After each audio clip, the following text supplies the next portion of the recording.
Pendant plus de 2 décennies, le Heart Attack Grill se tenait à l'angle de Las Vegas Boulevard et de Fremont Street, vous mettant au défi de manger jusqu'à en mourir.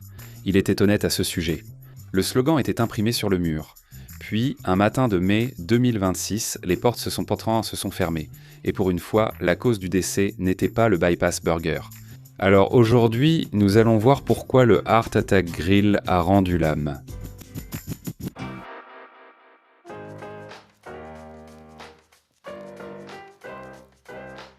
Si vous avez besoin de toute l'histoire de comment John Basso est passé de franchisé Jenny Craig à l'autoproclamé Dr John du restaurant le plus médicalement irresponsable du monde, Weird History Food l'a déjà couverte dans une vidéo précédente, et ça vaut le coup d'œil.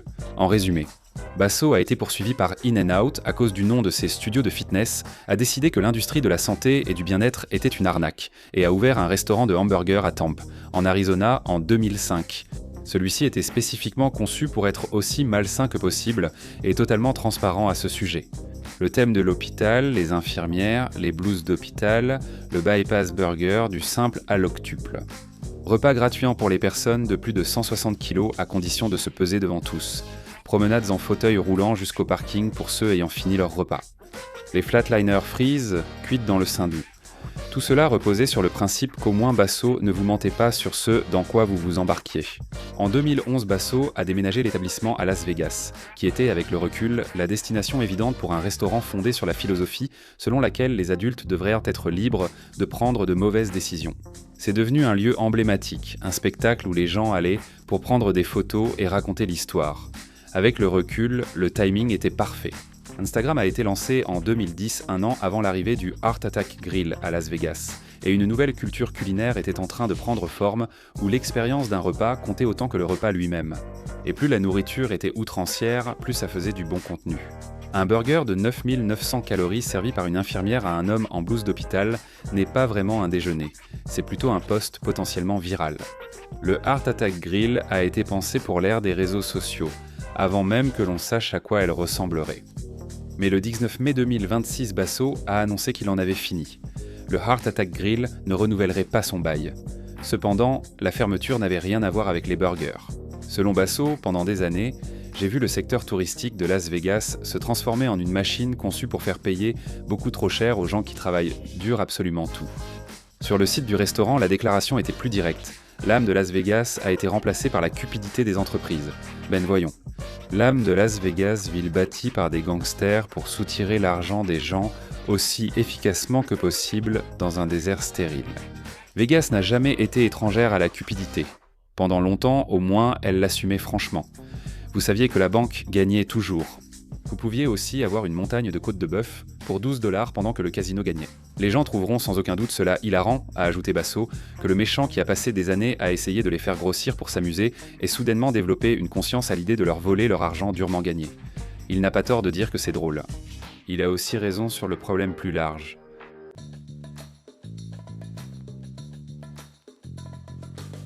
Pour comprendre ce que Basso décrivait, il est utile de se rappeler ce qu'était autrefois Las Vegas. Le buffet n'est pas seulement devenu associé à Vegas, il y a été inventé. En 1946, Belden Kettleman, propriétaire de l'El Rancho Vegas, le premier casino du Strip, essayait de résoudre un problème simple. Comment empêcher les joueurs de quitter le bâtiment à minuit pour aller chercher quelque chose à manger. Il a proposé un buffet de charcuterie et plats chauds, facturant un prix unique $1, environ $11 actuels, pour manger à volonté. Il l'a appelé le Buckaroo Buffet et l'a présenté comme de la nourriture pour apaiser le coyote hurlant dans vos entrailles. Cela a tellement bien marché que tous les autres casinos du Strip l'ont copié en quelques années. La logique était pure et élégante. La nourriture n'était pas le produit. C'était vous. Vous nourrir, vous garder dans le bâtiment, vous garder aux tables. Dans le casino, la règle d'or est de les faire jouer et de les faire revenir. Plus ils jouent longtemps, plus ils perdent. Au final, on récupère tout. Le buffet était une offre à perte dès le début. Un pari calculé que l'argent dépensé par les joueurs dans la salle de jeu couvrirait largement le coût des tours de crevettes. Pendant des décennies, ça a marché. Dans les années 1970, le buffet du Caesars Palace coûtait $2,75. Dans les années 1980, les prix ont commencé à grimper, car la nourriture est devenue une expérience plutôt qu'une simple halte. Puis, en 1993, le Rio a lancé l'ère du super buffet. 200 plats ou plus, cuisine internationale, le grand jeu de l'excès, et tous les grands casinos ont suivi le mouvement. Le buffet du Bellagio, le Bacchanal au César, le Village Seafood Buffet au Rio, le Sterling Brunch au Balize, largement considéré comme l'un des meilleurs brunchs du dimanche du pays. Le Sterling n'était pas un buffet au sens traditionnel. Il se tenait dans le steakhouse de Balize, le dimanche matin de 9h30 à 14h30 et exigeait des réservations parfois plusieurs semaines à l'avance. Le buffet comprenait du caviar d'esturgeon, un bar à fruits de mer avec des huîtres, des palourdes, des pinces de crabe et des crevettes, des homards entiers du Maine grillé, des sushis fraîchement préparés et du filet de bœuf découpé à la main. Le tout servi par des serveurs en tenue de soirée, avec du champagne Nicolas Feuillet servi à volonté qui coulait dès que vous vous asseyez. Durant plus de 30 ans, c'est devenu le genre d'endroit pour lequel on planifiait des voyages entiers à Vegas. On n'allait pas au brunch Sterling par hasard, il se méritait. Ce n'étaient pas juste des lieux pour manger, ils étaient essentiels à l'offre de Vegas. Oui, tu pouvais perdre au blackjack, mais tu mangeais bien et la chambre n'était pas chère, donc tout le voyage restait financièrement intéressant. C'est un buffet, mec. C'est ici que je récupère tout mon argent. Puis est arrivé mars 2020. Tous les casinos de Las Vegas ont fermé. Les buffets ont fermé comme tout le reste. Et quand les casinos ont finalement rouvert, il s'est passé quelque chose de drôle. Beaucoup de buffets ne sont pas revenus. Le Carnival World Buffet au Rio, disparu. Le buffet au Mirage, disparu. Les buffets au Paris, Las Vegas, Harrah's, Treasure Island, Planet Hollywood et Mandalay Bay, tous disparus. La pandémie avait offert un moment opportun pour faire quelque chose que les dirigeants de casinos envisageaient discrètement depuis des années. Éliminer le produit d'appel. Les buffets n'ont jamais vraiment été rentables, ils servaient surtout à attirer les clients. Après la pandémie, de nombreux exploitants ont préféré les nouveaux chiffres sans les buffets et ont choisi de ne pas les rouvrir. Les solutions de remplacement parlaient d'elles-mêmes. Aria n'a pas rouvert son buffet. Elle a ouvert Proper Proparitz, un food hall, en décembre 2022. Resorts World a ouvert Famous Food Street Eats, un ensemble de stands de cuisine internationale haut de gamme. Le format est passé du tout à volonté pour 25$ à des expériences sélectionnées à des prix qui auraient autrefois semblé invraisemblables pour une ère de restauration de casino. À la fin de 2025, il ne restait qu'une douzaine de buffets de casino à Las Vegas, contre des dizaines avant la pandémie. Le South Point était le seul encore ouvert 7 jours sur 7. Le Bacchanal au César tenait bon, désormais à partir d'environ 80$ pour le dîner. Le MGM Grand Buffet a survécu jusqu'au 31 mai 2026, date à laquelle il a discrètement fermé, la même semaine que Nelly's Southern Kitchen, au bout du couloir, et de l'autre côté de la ville, le Heart Attack Grill. Le buffet n'a pas disparu par manque d'envie des gens, mais parce que les casinos n'en avaient plus besoin.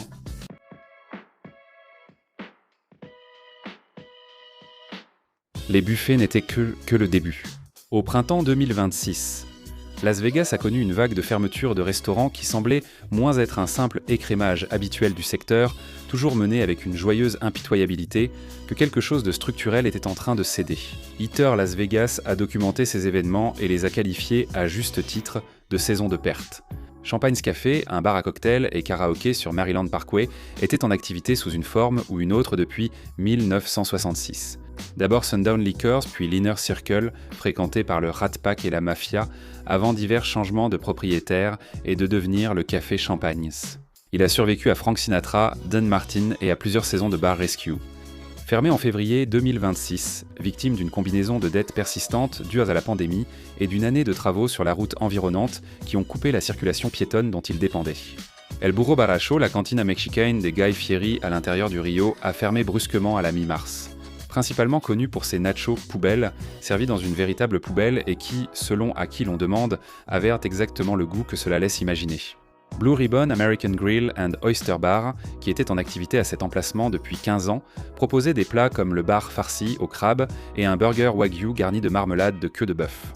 A fermé discrètement après une période qui, selon toute logique, aurait dû durer plus longtemps. Eggworks, une institution locale du petit déjeuner qui nourrissait Las Vegas depuis 1988, a annoncé la fermeture non pas d'un, mais de 2 établissements à quelques semaines d'intervalle. Au printemps 2026, alors que le propriétaire Brad Birdsall entrait dans ce qu'il appelait diplomatiquement une semi-retraite. Ce n'était pas une sortie dramatique. Eggworks reste actif, mais la fermeture de 2 sites en un mois pour cette chaîne locale appréciée est un signal. Et puis il y a eu Nelly's Southern Kitchen au MGM Grand qui a fermé le 25 mai 2026, la même semaine que le Heart Attack Grill, donnant ainsi beaucoup de matière aux chroniqueurs gastronomiques de la ville. Nelly's appartenait aux parents des frères Jonas, Kevin Jonas Sr. et Denise Jonas, qui l'ont ouvert en 2022 et l'ont nommé d'après leur arrière-grand-mère décédée, dont la recette était au cœur du menu. Le restaurant a duré 3 ans. Le MGM Grand n'a pas de projet immédiat pour cet espace. L'échec des restaurants de célébrités à Las Vegas n'est pas nouveau. La liste des célébrités qui ont essayé et échoué est longue, et inclut des personnes qui auraient vraiment dû faire preuve de plus de discernement. Mais le nombre et le rythme des fermetures, au début de 2026, étaient différents. Ce n'était pas le jeu habituel des ouvertures et des fermetures. Quelque chose clochait à grande échelle.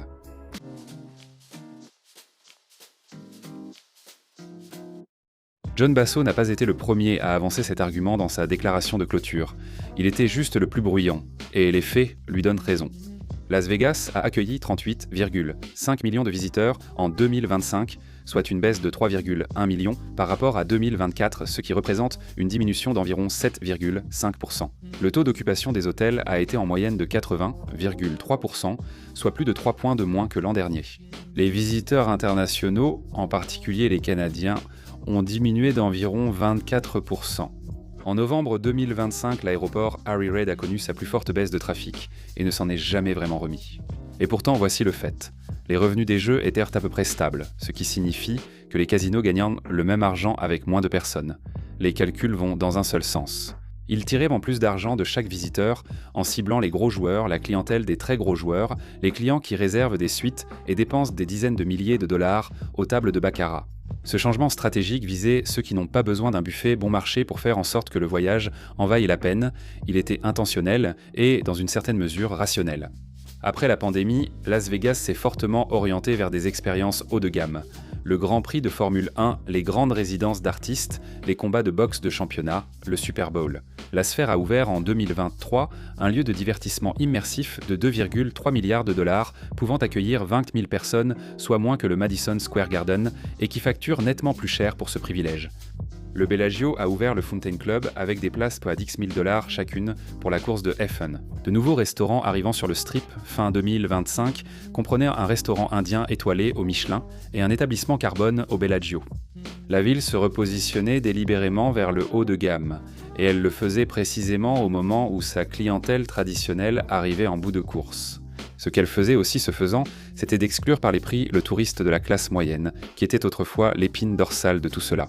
Celui qui arrive en voiture de Phoenix avec 500 $ pour un long week-end, perd un peu aux machines à sous, mange au buffet, assiste à un spectacle, puis rentre chez lui après avoir passé le meilleur moment de sa vie. Cette personne se retrouve maintenant face à des bagels à 33 $, des bouteilles d'eau à 26 $, des frais de séjour obligatoires, des frais de parking et des frais d'enregistrement anticipés. Ils ont été confrontés à cela et, de plus en plus nombreux, ont décidé d'aller ailleurs. À l'époque, comme l'a dit un écrivain spécialisé dans les voyages, les casinos gagnèrent leur argent sur les tables, pas sur votre capacité à vous offrir le petit déjeuner. Maintenant, c'est les deux, et même plus. La multiplication des petits frais, autrefois simple nuisance, est devenue le mode de fonctionnement. D'autres facteurs s'opposent à l'ancien modèle de Vegas, certains sans rapport avec les prix. Les jeunes Américains jouent un davantage que toutes les générations précédentes. La génération Z et les milléniaux représentaient ensemble 76% de toute l'activité de Paris aux États-Unis au deuxième trimestre 2025 selon TransUnion. Les casinos essaient de s'adapter en ajoutant des zones des sports et des expériences immersives. Mais la personne qui peut parier depuis son canapé a moins de raisons que jamais de réserver un vol et de payer une chambre d'hôtel. La ville n'est pas en train de mourir. Las Vegas a survécu à pire et survivra à cela. Les conventions continuent d'affluer, les résidences continuent d'afficher complet. Et la course de F1 est devenue un véritable événement sur le calendrier mondial. Mais la version de Las Vegas qui a donné naissance au Heart Attack Grill, la ville où un gars en blouse d'hôpital pouvait manger un bypass burger à 20 $ et sortir sur le parking en fauteuil roulant après avoir vécu une expérience complète, cette version-là est plus difficile à trouver. Basso dit qu'il a l'intention de rouvrir ailleurs dans une ville qui offre encore la possibilité de se faire plaisir à prix abordable sans s'excuser. Reste à voir si cela se produira. Ce qui est clair, c'est que le message de clôture qu'il a publié sur le site du restaurant ressemblait moins à un adieu à un fast-food qu'à une nécrologie pour une certaine idée de ce que Las Vegas était censé être. Le bypass burger, a-t-il dit, n'est pas retiré, il déménage simplement. L'âme de Las Vegas, a-t-il laissé entendre, n'a peut-être pas cette option. Alors qu'en pensez-vous ? Et avez-vous déjà visité le Heart Attack Grill ? Dites-le nous dans les commentaires ci-dessous. Et pendant que vous y êtes, n'oubliez pas d'aimer et de vous abonner. Ensuite, jetez un œil à certaines de ces autres vidéos de Weird History Food.